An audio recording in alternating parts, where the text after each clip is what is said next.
From the vast expanse of the cosmos to the intricate workings of a single cell, the universe whispers a tale of beginnings.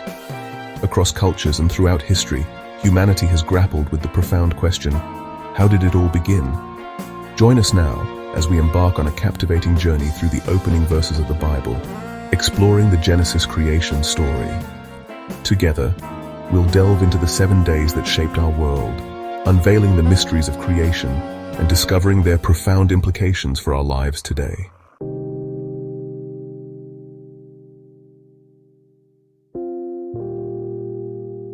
In the beginning, the book of Genesis paints a picture of utter void, a formless emptiness. Then comes the divine command, echoing through the darkness, "Let there be light." And just like that, light bursts forth, banishing the shadows and revealing the creative power of God. This separation of light and darkness represents the establishment of order, the first step in transforming chaos into a magnificent design.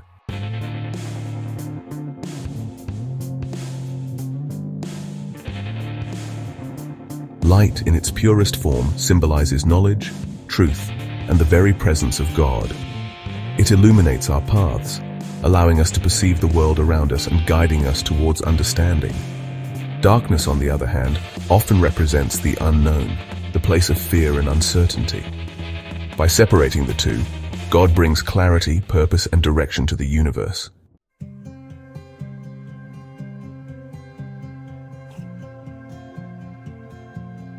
This primal act of creation resonates deeply within the human experience.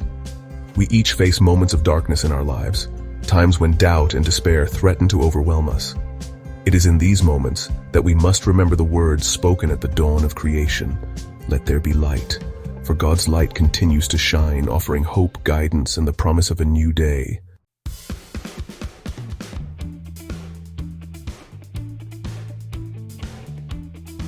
With light established, the divine architect turns his attention to the formless waters. The text tells us, and God said, "Let there be an expanse in the midst of the waters, and let it separate the waters from the waters." This expanse, this vast dome, becomes the sky, a breathtaking testament to God's creative power. It stands as a barrier, holding the waters above and below in perfect balance.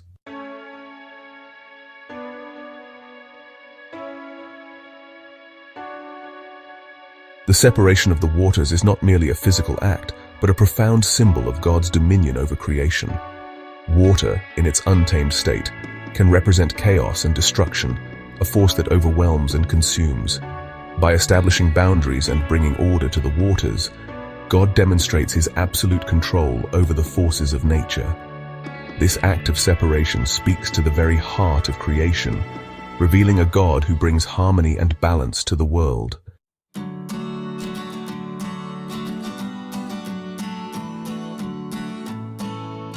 Just as he calmed the chaotic waters, God offers us peace in the midst of life's storms. We all face times when we feel overwhelmed, tossed about by the waves of uncertainty and fear. But even in those moments, we can find solace in knowing that God is in control. He is the one who sets boundaries, who brings order to chaos, and who offers us a firm foundation upon which to stand.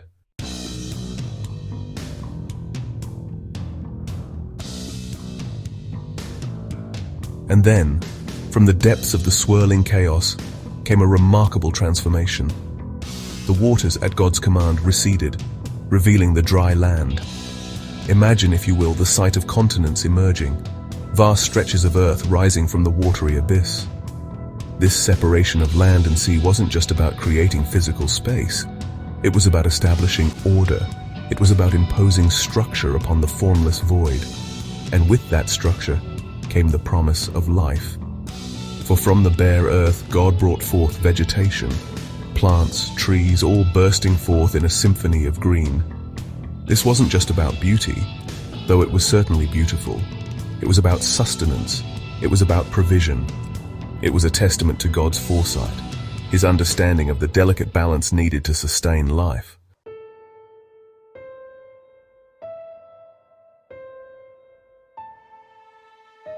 Think about the intricate design of a single leaf, the way it captures sunlight and transforms it into energy. the complex network of roots drawing nutrients from the soil.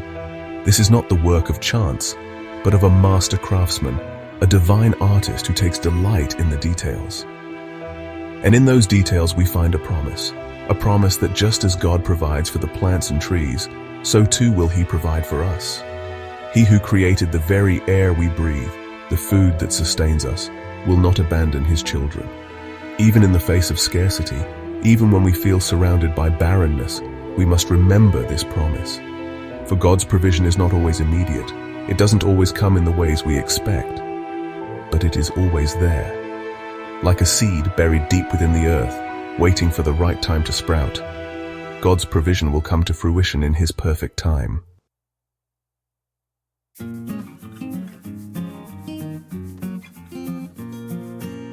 So when we look out at the natural world, let us not just see beauty, but also purpose. Let us see the hand of the divine gardener, tending to His creation with care and precision. And let us remember that we too are part of that creation, loved and cherished by the one who formed us from the dust of the earth. Just as a gardener tends to his garden, so too does God tend to our lives. He provides the nourishment we need to grow. He prunes away the dead wood that holds us back, and He guides us towards the sunlight of His love. Our part is to trust in His care, to surrender to His will, knowing that He has a plan for us, a plan more beautiful and intricate than we could ever imagine. And just as He clothes the fields with wildflowers and fills the trees with fruit, so too will He clothe us in His righteousness and fill our lives with abundance.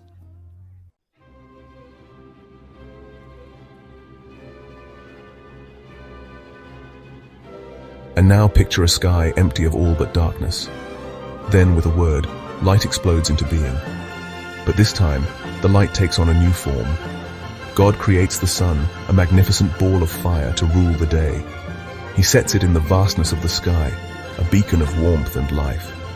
And as the earth tilts on its axis, we experience the miracle of sunrise and sunset, the constant ebb and flow of light and shadow.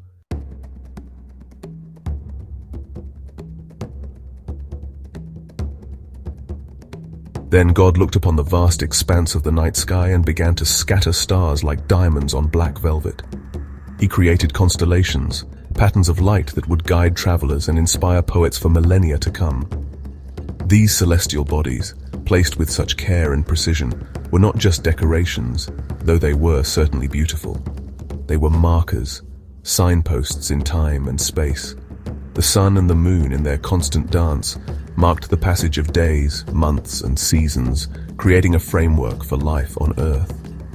And so, in the heavens, God set His clock, a cosmic timepiece that would tick on for eternity, a timepiece that would govern the tides, the seasons, the very rhythm of life itself. A reminder that we live in an ordered universe, governed by laws set in motion by a God who is not capricious, but constant, reliable, unwavering.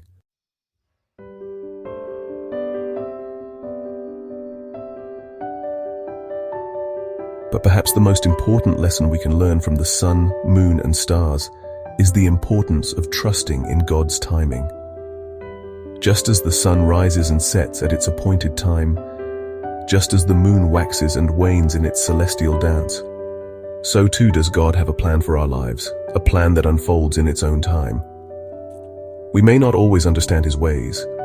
His timing may not always make sense to us, but we can trust that He is working all things together for our good. So when we look up at the night sky, let us be reminded that we are part of something vast, something ancient, something awe-inspiring. Let us marvel at the intricate workings of the universe and stand in humble wonder before the God who created it all.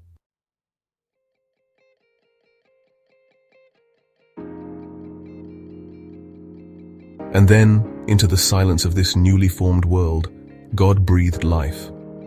Not just any life, but a symphony of it, a chorus of creatures, each more wondrous than the last. He looked upon the vast expanse of the waters and spoke, and the seas teemed with fish, shimmering scales flashing beneath the waves. Creatures of every size and shape, from the tiniest plankton to the largest whales, filled the oceans with movement and color.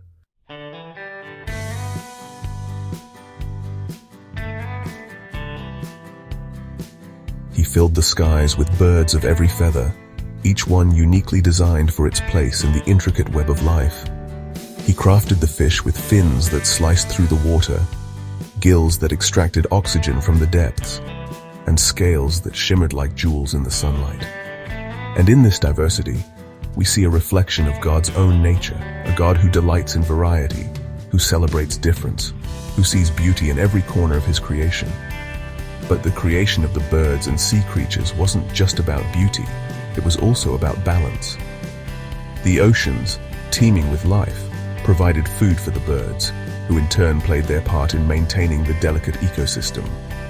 The birds, with their keen eyesight, would spot schools of fish, their cries alerting the fishermen below. And so, in this intricate dance of life and death, we see a reflection of the interconnectedness of all creation.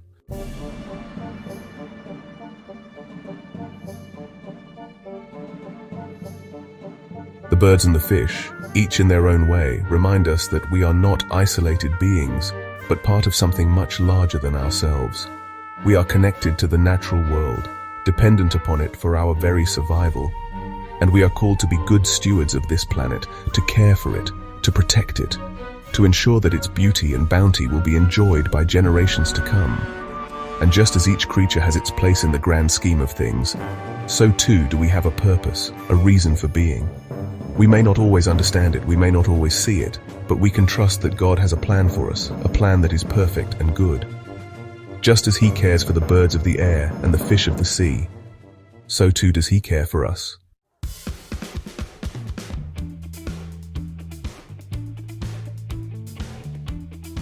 And then, on the sixth day, the tapestry of creation reached its pinnacle. The earth, teeming with life, awaited its final, most wondrous edition. From the dust of the ground, God formed man, not merely an animal, but a being crafted in his own image, imago Dei. Imagine, if you will, the breath of God, the very essence of life itself, breathed into the nostrils of this new creation. In that moment, man became a living soul, imbued with the divine spark of consciousness.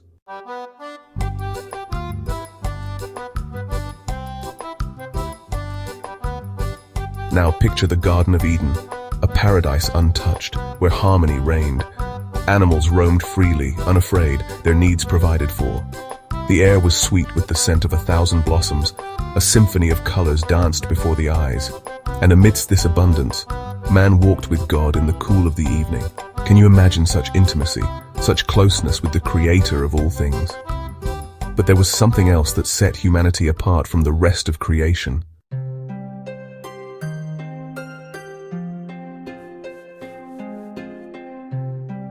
Now, the story of Adam and Eve is often told as a tale of disobedience, of temptation, and fall from grace.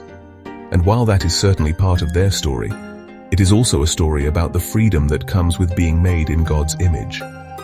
You see, unlike the animals who acted solely on instinct, humans were given the gift of free will. We had the capacity to choose, to obey or disobey, to love or to hate. And in that garden paradise, a choice was presented. The serpent, cunning and deceitful, tempted Eve with the promise of knowledge, of becoming like God. And in that moment, faced with a decision that would shape the destiny of all humanity, Eve chose to disobey. She took a bite of the forbidden fruit and shared it with Adam. And with that single act, the world changed.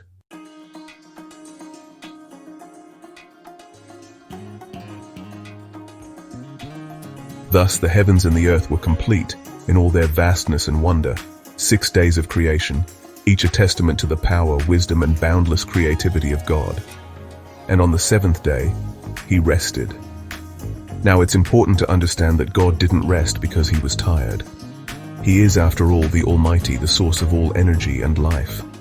No, God's rest was intentional, a deliberate act with profound implications for all of humanity.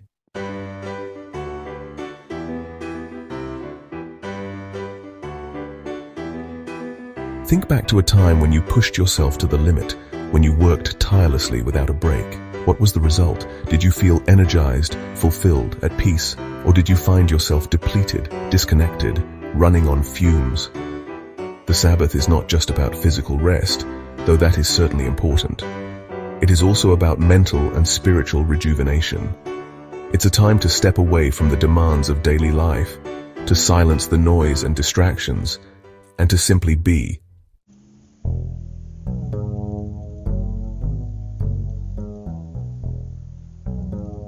Now, some might argue that in today's fast-paced world, setting aside an entire day for rest is simply impractical.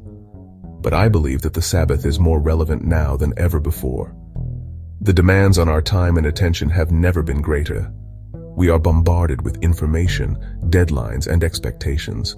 It's easy to get caught up in the relentless pursuit of more, to feel like we are always falling behind. But the Sabbath offers a radical alternative. A day to unplug, to disconnect, to recharge our batteries. It's a time to nourish our souls, to connect with our loved ones, and to remember that true fulfillment is not found in our accomplishments, but in our relationships, our passions, and our connection to something greater than ourselves.